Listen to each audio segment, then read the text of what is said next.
Matnog and then wait there and take a ferry to get you to Samar. That's where my father-in-law lives.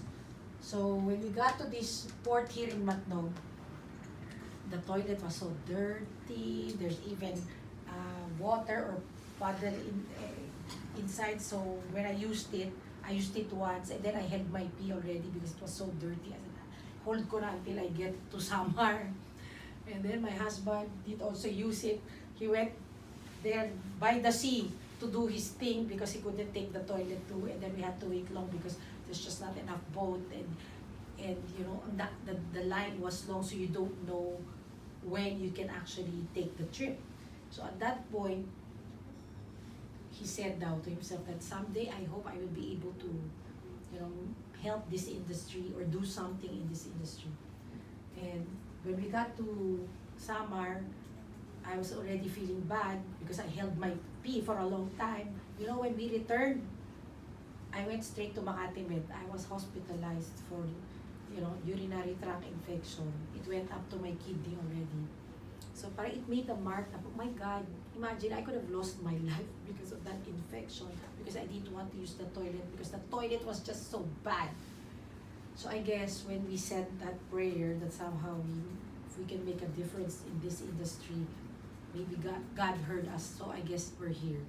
So we feel that God put us here for a mission.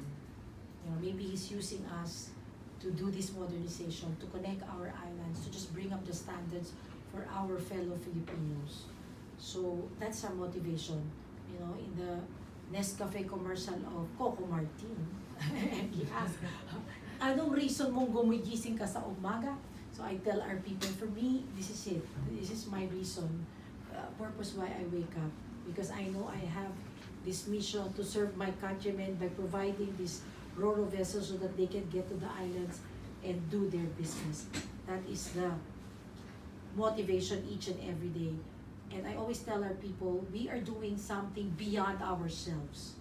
So when I come here to work, I'm not doing this just so I will have a salary and that I can feed my family. It's beyond that. We're making a direct impact to our country.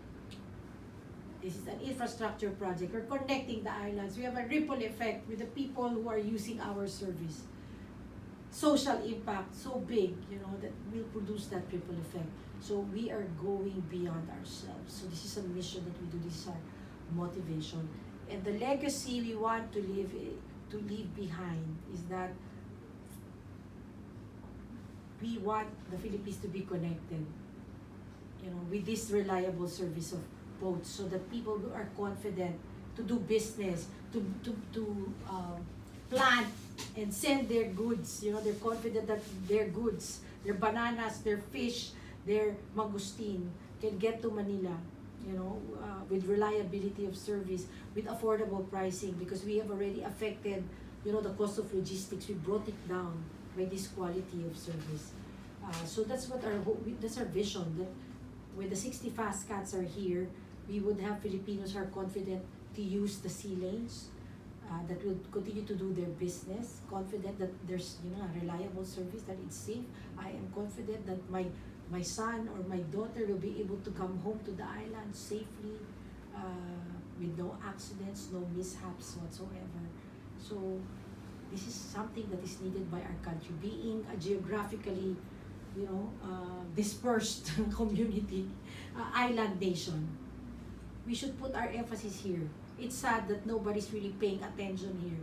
Diba? That's what I tell these young people. Why are we always thinking of the outside? Why are we always thinking about, you know, businesses here? But what about us being a maritime nation? Why not build boats? I've been invited to speak in several commencement exercise speeches of maritime schools. And that's what I tell them.